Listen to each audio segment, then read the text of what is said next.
Hello everyone, and welcome to Season 6, Episode 3 of Pro Wrestling's Top 50. I'm your host, Travis McNeil, and today we continue our countdown of the top 50 matches of 2021 with match number 48 on our list, which is the match for the Sendai Girls World title between the champion Chihiro Hashimoto and the challenger Mio Momono from the Sendai Girls SENJO Chronicle event held on July the 11th of 2021. I've talked about in the introduction for this season a little bit about how great I found Joshi to be in 2021.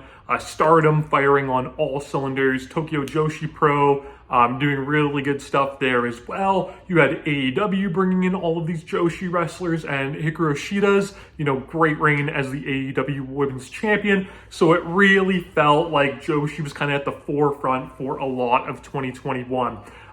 One of the most talked about, outside of Stardom or TJPW, Joshi matches of 2021 was the Team Marvelous versus Team Sendai Girls 3-on-3 match from the Gaia-ism show. That match is available for free on YouTube if you haven't seen it. It is great. It got a lot of hype. And for me, it was a very narrow miss from this list. It just kind of fell under that, top 50 cutoff for me. The most, powerful portion of that match, though, was was a 3-on-3 elimination match, and it came down to Hashimoto and Momono as the final two.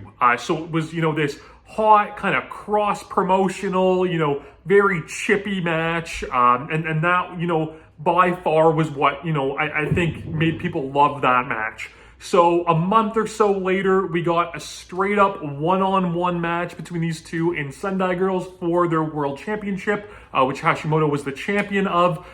This is a match that I don't think got as much hype as the Gaia-ism match did. However, for me, it was even better because it took, the great, final 7, 8, 9, 10, however long it was, minutes of that 6-person tag, and expanded it into a 20-minute singles match. Where they just fire on all cylinders. They do a fantastic job. If you've watched my videos for a while, I talk a lot of times about, the big, small dynamic in wrestling. I think the size disparity is the easiest kind of basic story that there can be for a wrestling match. It's one of my favorite stories for a wrestling match, and I like, none better than when the undersized wrestler, can bring the fight themselves, right? Where they can still hit hard, fight from underneath, got these, great, powerful hope spots. I've talked about it. Sting and Vader is my favorite rivalry in all of wrestling. Masato Tanaka and Mike Awesome is not far off, kind of a similar dynamic there. And that's the dynamic that these two bring in this match, and it's so great. If you're unfamiliar with Chihiro Hashimoto, the best comparison I can make is almost like a female Daisuke Sekimoto. Short, stocky, super powerful, great suplexes. Mio Momono was one of the best, breakout Joshi stars of 2021. She's an amazing babyface, very small, very fiery, throws all of her body weight into every strike she does. Very reminiscent of Darby Allin, but as, a Japanese female wrestler. She is great. So you put these two together and there's just this wonderful dynamic that immediately makes a compelling match. So for this match, you are going to get a lot more out of it if you watch that Gaia-ism, 6-person tag, because they play off a lot of the big spots in that match, specifically the finish, which saw Hashimoto catch Momono on a crossbody attempt, turn it into a big power slam, and put her away with one of the best bridging German suplexes you are ever going to see. So they really work around that sequence in this match. They tease it a lot. All of the interpromotional chippiness that 6-woman tag had, they carry over into this singles match as well. So it really feels like, not only do you have a big wrestler and a small wrestler, but they are fighting not only for the title, but for the pride of their respective promotions. And it just creates, this great, wonderful story, embedded into what's already a great, easy wrestling story. We start off with a really intense lockup from these two. Mio, tries to get some speed going, kind of shoots off the ropes, sees the power slam coming, doesn't want to make the same mistake that she did previously in the 6-woman tag. She grabs onto the ropes. And they go into, the power and speed dynamic. Hashimoto, she has some speedy moves herself. She does a big flip senton as one of her signatures. So she goes for that early, misses it, gets rolled into a crucifix by Momono. She powers out of that, kind of goes for a Samoan drop. That gets countered into an arm drag attempt, but she's too powerful with her big, muscular arms, and she holds on. So then, Momono has to kind of do the old rocker spot where she puts her leg over her head and backflips and then gets the arm drag. So just a really cool, sequence that sets up that great story that they have. I've talked about Mio Momono. She throws everything into every strike. So, there's a point where she's kind of striking from the bottom and just, using all of her body weight. She grabs a headlock and she tries to grind Hashimoto down with that headlock. And she basically just throws her small frame at the mat. And Hashimoto tries to shoot her off. And again, she's just, using her body weight to keep whatever she can on. Hashimoto goes for the German suplex very early as well. That's her signature. That's what won her, the 6-woman tag. And Momono just grabs onto the ropes and flails her legs. And it's so good because she's so tiny that, she looks like she's kind of, a leaf blowing in the wind, flailing all about trying to avoid this German suplex. So it's a really great visual. When she tries to avoid it, Hashimoto kind of pulls her back and grabs an ankle lock, which is another one of her signatures, and then just pounds her knee into the mat and then goes back and hits the flip senton. So they have all of these great little callbacks from the missed moves earlier in the match. It's really, really good stuff. Momono finds her opening in this match, though, going for the arm of Hashimoto. She's able to grab a triangle choke from the ground. Hashimoto, of course, is able to fairly easily lift her up, with that kind of rampage bomb. Goes for a buckle bomb, but they do this great spot here where Momono holds on to the triangle. And as, she kind of gets buckle bomb, she holds on and takes Hashimoto with her over the top to the floor and keeps this triangle on. It was really, really cool.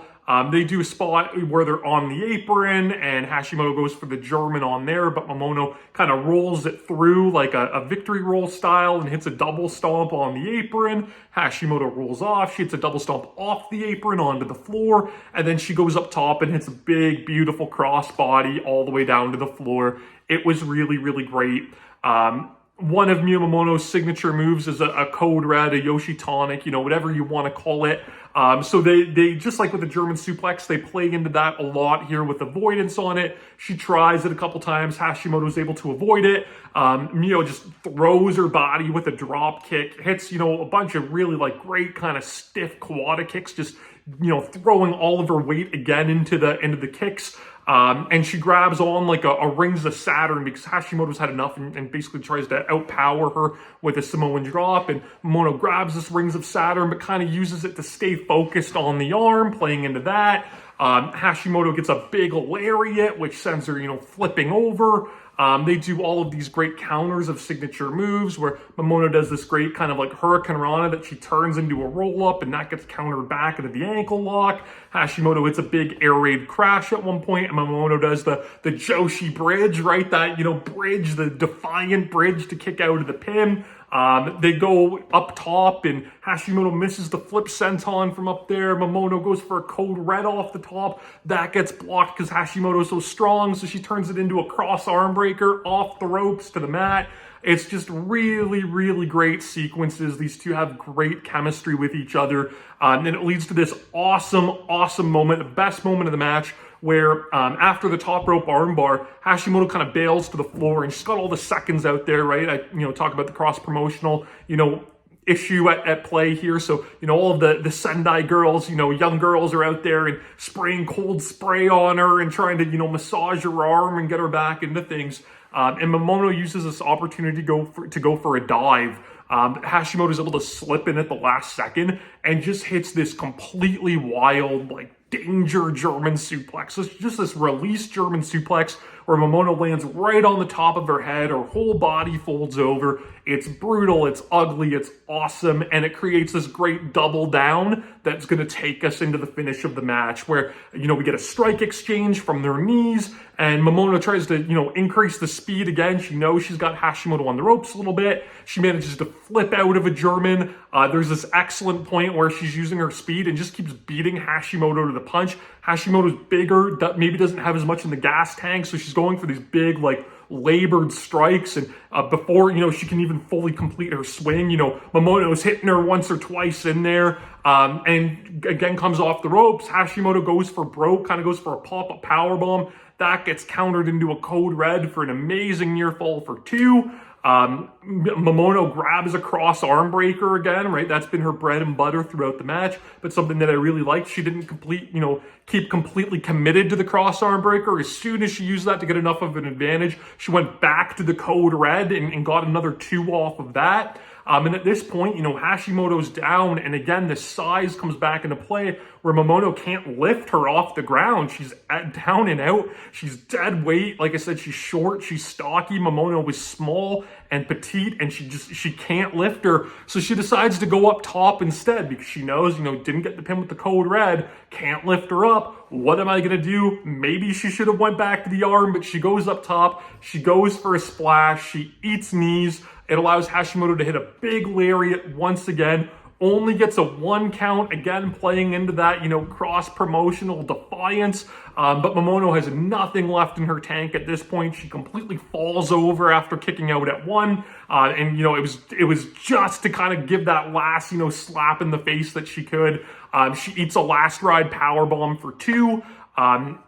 Hashimoto goes for the German again, to really put this match away. Momono has one last-ditch effort of trying to counter, and she hits like a chin breaker, but Hashimoto keeps the waist lock. Momono just valiantly somehow manages to elbow and fight out of it, and makes the same mistake she did back at Gaiaism, where she runs off the ropes, right into the power slam, and then the most beautiful bridging German suplex in all of wrestling is enough for 3.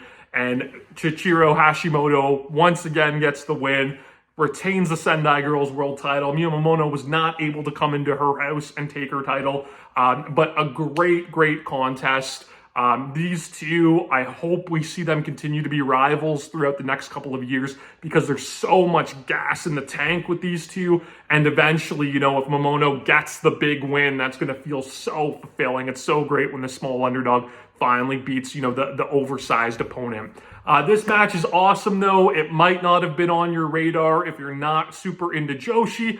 This is a good match to bring it in. Like I said, the Gaiaism match, a great prerequisite for this one. You can find that for free on YouTube. This one is not available on YouTube. You can watch it, though, through the Sendai Girls. They have like a streaming service through some Japanese thing. If you can't, watch it on there due to the language barrier or anything like that, you can find this match, just by doing a Google video search for it. It's on some, different tube sites out there. But it's well worth your time. It's so much fun. It's got a great dynamic and a sneaky, really great match for 2021.